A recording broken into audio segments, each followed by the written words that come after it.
తెలంగాణకు నూతన విద్యా విధానం తీసుకురావాలని కాంగ్రెస్ ప్రభుత్వం ప్రయత్నాలు చేస్తుంది అన్నారు. తెలంగాణ బీజేపీ చీఫ్ రామచంద్రరావు విద్యా విధానం లక్ష్యం లిటరసీ పెంపు, విద్యార్థులను ఉన్నత విద్య వైపు తీసుకెళ్లడం కావాలన్నారు. గత బీఆర్ఎస్ పాలనలోనూ తెలంగాణ విద్యా వ్యవస్థ పూర్తిగా నిర్లక్ష్యానికి గురైంది అన్నారు.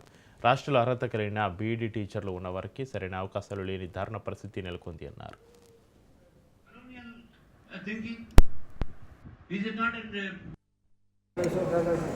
తెలంగాణ నూతన విద్యా విధానం న్యూ ఎడ్యుకేషన్ పాలసీ అనేది ఒక కమిటీ వేసి ఆ కమిటీ రిపోర్ట్ ఇవ్వడం జరిగింది.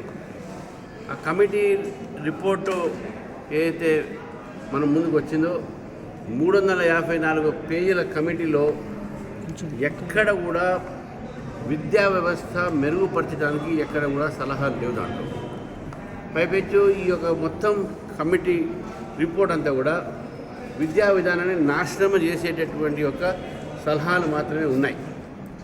టీచర్లకు జీతాలు ఎందుకు ఇంత ఎక్కువ అని చెప్తారు. అవుట్ సోర్సింగ్స్తోనే పిల్లలకు చదువు చెప్పాలని చెప్పారు.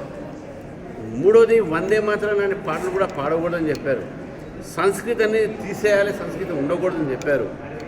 దేశం సంబంధించినటువంటి యొక్క జాతీయ నాయకుల ఒక విగ్రహాలు కానీ చిత్రపటాలు కానీ ఉండకూడదని చెప్తున్నారు. అంటే కేవలం ఒక కసితో అక్కసితో భారత సంస్కృతి పైన దాడి చేయడానికి ఈ యొక్క విద్య ఒక పాలసీని తీసుకోవడం జరిగింది.